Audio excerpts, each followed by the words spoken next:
नमस्कार, राम राम जी।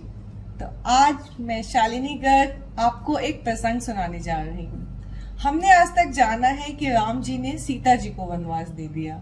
क्यों दे दिया, इस पर बहुत से प्रश्न उठते हैं, लेकिन आज मैं आपको कुछ और बताने जा रही हूँ। जब सीता जी को पता चलता है रजक ने मतलब धोबी ने राजसभा में उनके बारे में कुछ कहा है, उनके भी तो गुप्तचर होते हैं, तो वे ये सुनकर एक निर्णय लेती हैं और राम जी से इस तरह कहती है, सुनिएगा और हो सके तो अपनी आंखों में चित्र उतारने का प्रयास कीजिएगा। वाल्मीकि जी ने इस बारे में थोड़ा सा संकेत दिया था कि शाम को वाटिका में विहार करते हुए सीता जी राम जी से वन जाने की इच्छा जताती हैं। उस वाटिका में और क्या होगा, ये सच है या नहीं, इसका निर्णय मैं आप पर छोड़ती हूँ। सुनिएगा। राम जी से कहीं एक दिन जाने की, नाथ में आप से एक वर मांगती। राम जी से कहीं एक दिन जाने की, नाथ में आप से एक वर मांगती। आपका प्रेम मुझ पर सदा है अटल, आपका प्रेम मुझ पर सदा है अटल। बस इसी बात का साक्ष्य हूँ चाहती, बस इसी प्रेम का साक्ष्य हूँ चाहती। भगवान राम ये देखकर कि आज सीता मुझसे वर मांग रही हैं, उन्हें प्रेम से देखने लगते हैं। यूं निहारे सिया राम जी एक टक, यूं निहारे सिया राम जी एक टक। देख पी के नयन झट झुके नैन पट, देख पी के नयन झट झुके नैन पट। हाथ लेकर सिया का हृदय पे रखा, हाथ लेकर सिया का हृदय पर रखा। मांग लो जो न मांगा पे आज तक, मांग लो जो न मांगा पे आज तक। वैसे भी भगवान राम जी को आज ये भी पता चला है कि सीता जी गर्भवती हैं, तो और भी खुश होते हैं और कहते हैं, आ रही है अवध में बड़ी शुभ घड़ी, आ रही है अवध में बड़ी शुभ घड़ी। आज आनंद की लग गई है जड़ी, आज आनंद की लग गई है जड़ी। और मेरी सिया आज मांगे है वर, और मेरी सिया आज मांगे है वर। बैठ कर सब कहो कब से हो तुम खड़ी, बैठ कर सब कहो कब से हो तुम खड़ी। अब सीता जी प्रेग्नेंट है तो उनका ध्यान तो रखना ही है, इसलिए कह रहे हैं बैठ जाओ, खड़ी मत हो, मेरे पास बैठकर बताओ। और कहते हैं, जान भी मांग लो दुआ भी जान की, जान भी मांग लो दुआ भी जान की। ये वचन है दिया ये शपथ राम की, ये वचन है दिया ये शपथ राम की। सीता जी कहती हैं, गोद में रख के सर अब पिया से कहीं, गोद में रख के सर अब पिया से कहीं। कामना में रखूं वन में एक धाम की, कामना में रखूं वन में एक धाम की। भगवान राम सीता जी के वन में रहने की बात सुनकर उनसे कहते हैं, वार दूं साध्वी मैं अभी सारे वन, वार दूं साध्वी मैं अभी सारे वन। राजसी में बना दूं सभी आश्रम, राजसी में बना दूं सभी आश्रम। अपनी रानी को साध्वी कहकर बुलाते हैं, मांग भी रही हो वन में एक आश्रम, मैं तो वन में सारे आश्रम राजसी ठाट बाट के बनवा दूं, वो साथ में रहेंगे हम दोनों, तुम जहां कहोगी मैं वहां तुम्हारा साथ दूंगा। कहते हैं आगे, हर दिशा हर कदम साथ दूंगा सदा, हर दिशा हर कदम साथ दूंगा सदा। बस नहीं मांगना आज कोई हिरन, बस नहीं मांगना आज कोई हिरन। और साथ में थोड़ा सा मजाक के मूड में भी आ जाते हैं। और भगवान के प्रेम को देखकर बहुत धैर्य रखकर अब सीता जी कुछ बोलने का साहस कर रही हैं।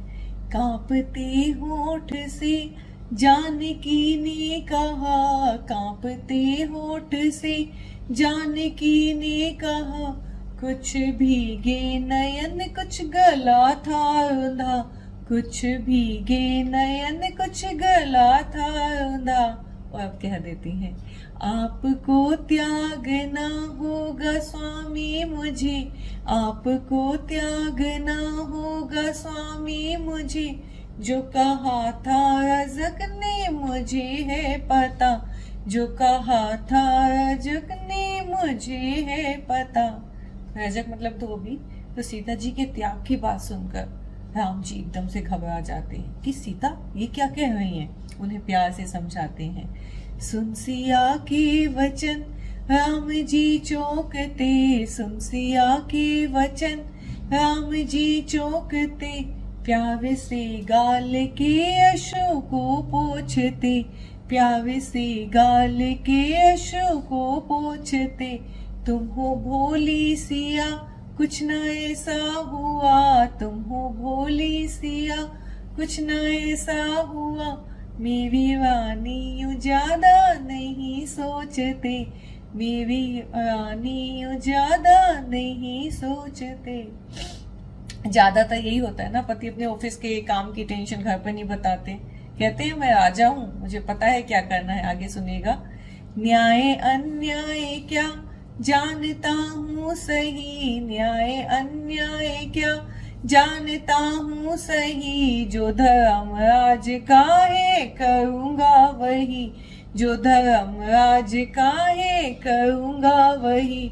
तुम पतित को भी पावन बना दो सिया, तुम पतित को भी पावन बना दो सिया। अरे सीता, तुम तो पारस को सोना बनाने वाली माँ गंगा जैसी निर्मल पवित्र हो, तुम पतित को भी पावन बना दो सिया। दोष धोबी का है ये तुम्हारा नहीं, दोष धोबी का है ये तुम्हारा नहीं।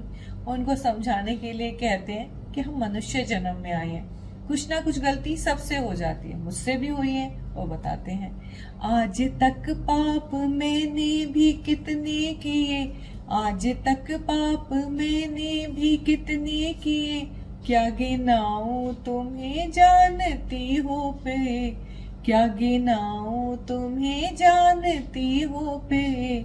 बालिका वध किया पेड़ की ओट से, बालिका वध किया पेड़ की ओट से, विप हत्या के भी दाग मैंने लिए, विप हत्या के भी दाग मैंने लिए। अब सीता जी कहती हैं, आप तो भगवान हैं, लीला करना आपका काम है, आप प्रेम से फरमाइश करती हैं, मुझे भी कुछ लीला करने दीजिए, मैं भी तो लक्ष्मी हूँ, मैं भी तो सीता अवतार में नारी शक्ति दिखाना चाहती हूँ। राम लीला करी प्रभु को अधिकार है, राम लीला करी प्रभु को अधिकार है, मेरी लीला कहो क्यों ना स्वीकार है, मेरी लीला कहो क्यों ना स्वीकार है। दीजिए एक अवसर मुझे राम जी, दीजिए एक अवसर मुझे राम जी, ये नहीं दंड है ये मुझ पे उपकार है, ये नहीं दंड है मुझ पे उपकार है। तो भगवान राम और सीता जी की लीला है, जितना डूबते हैं उतना समझते हैं। राम जी फिर सीता जी को समझाते हैं, त्यागी नारी का जीवन नहीं है सरल, त्यागी नारी का जीवन नहीं है सरल, फूल नन्हे खिलेंगे अयोध्या के कल, फूल नन्हे खिलेंगे अयोध्या के कल। अपनी नहीं तो आने वाले बच्चों की तो चिंता करो। वो कहते हैं मायके घुमाओ।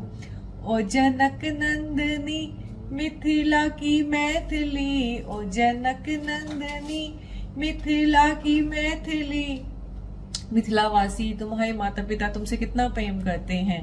तो ओ जनक नंदनी मिथिला की मैथिली, मायके में जाके कुछ बिता आओ पल, मायके में जाके अब बिता आओ पल। अब सीता जी अंत में कठोरता से कहती हैं, अब अवध की प्रजा न्याय है मांगती, अब अवध की प्रजा न्याय है मांगती, दाग हो राम पर वो नहीं चाहती, दाग हो राम पर वो नहीं चाहती।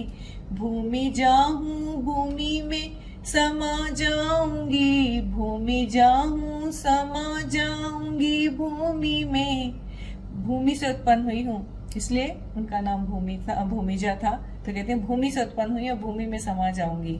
भूमि जाऊं समा जाऊंगी भूमि में, प्रार्थना है यही भेज दो सारथी, प्रार्थना है यही भेज दो सारथी।